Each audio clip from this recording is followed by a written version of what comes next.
And now joining us live to discuss oil prices and its effect from the South Pars is Rod D. Martin. He's founder and CEO of Martin Capital. Rod, I'd love to get your initial reaction to that interplay between Netanyahu, Trump, and that threat. Well, it is a threat, and I doubt it was entirely uncoordinated. We've seen them good cop, bad cop this again and again, and you'll notice one of the last things you said there was, that if Qatar is attacked again, there's going to be massive retaliation against the gas field. Well, that is very similar to what we saw when the Israelis took out the Hamas leadership in Qatar a few months ago. And the reaction to that was, oh, the Americans had nothing to do with that. And now we're basically going to make Qatar a protectorate. Well, we just doubled down on that. Why does this matter? First of all, because Qatar is the biggest LNG producer in the region. It's really a big deal for European prices in particular, not to mention supply, but also Qatar has been a less than entirely faithful ally. They have been playing all sides against the middle for a very long time, and if anything, they've leaned toward Iran. So getting them on side is helpful, particularly when our biggest base in the region sits right there in country. Understood. So even though we have normalized relations and they're certainly part of the Board of Peace, historically, Hamas has been able to kind of go in and out and maybe even some potentially, as you say, playing all sides. Are there any other signals you've seen in the past or examples you could give where Qatar has maybe, as you said, played a bit of both sides?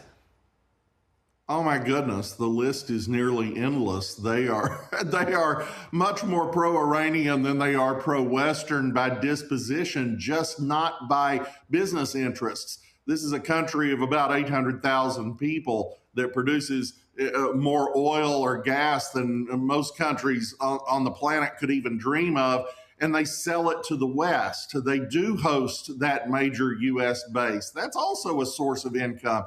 There are a lot of benefits to them from being with us. The biggest benefit they have had in recent years has been sort of pretending to be a neutral mediator, being the people that everybody can talk to, and that's fine so far as it goes. For instance, we've talked about the current hostilities between Afghanistan and Pakistan.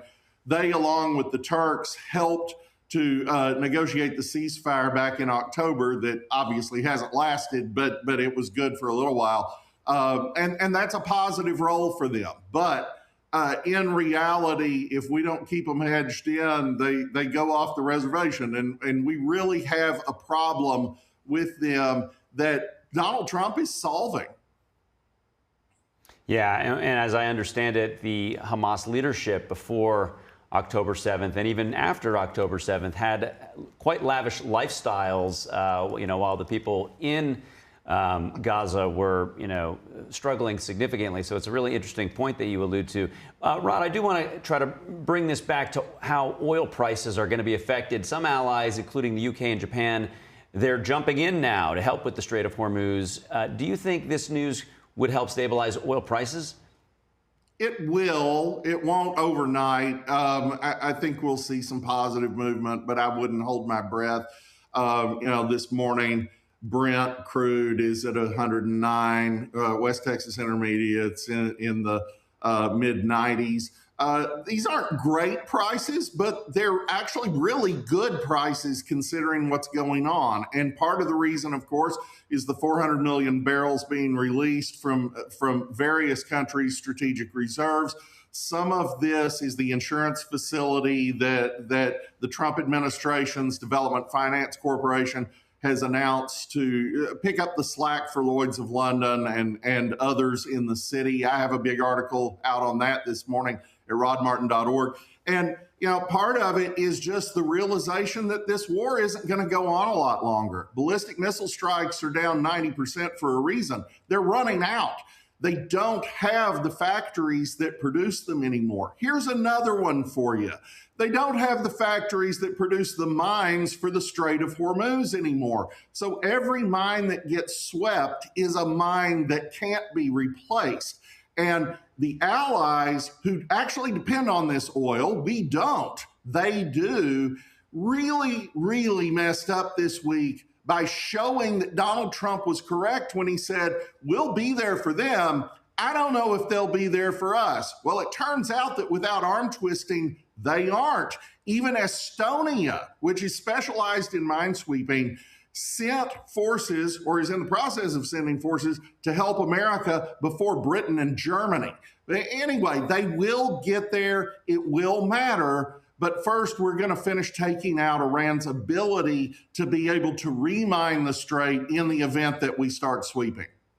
And Rod, as we start to finish up, I want to go to your thoughts on and reactions to a variety of interesting comments coming out of Secretary Bessent. He said that they're tracking movements of money attempted by RGC members to try to get their funds offshore, and that they're intending to track and repatriate that money. And then he had also made comments just about oil that's already on the way out from Iran, using that oil against them. Can you give a little context into Bessent's comments? Well, you will recall that for some months now, we have been interdicting the shadow fleet oil tankers, first around Venezuela. Then we started chasing them as far as the North Atlantic and the Indian Ocean. Then the Indians started helping us. Then the Belgians, then the Swedes. We've actually got a pretty good effort here. Well, what does that mean? It means in part that those tankers, the ones that we haven't captured, become uninsurable. But as for the tankers that we capture, all of that oil is available for us to resell. It's all sanctioned oil. It's all forfeit the minute we seize it. And so that actually does help the picture too. And the bottom line is, when this war is over, and I think that will be quickly, you have a tremendous drop in the oil price just from that. Assuming Iran is fully defeated, you have a reduction in the oil price based on the elimination of the risk premium that's existed for 40 years based on Iran's threats to close the strait. So we actually drop back below where we were before the war. And if Iran comes online as a free, democratic major producer without sanctions, it's going to change the energy markets for the whole world. Wow, something to hopefully look forward to. Could be, just if we get the other side of it, a lot of good things could be happening. Really appreciate all your insights and breaking down what it might take to get there. Rod D. Martin, nice to see you. Nice to see you.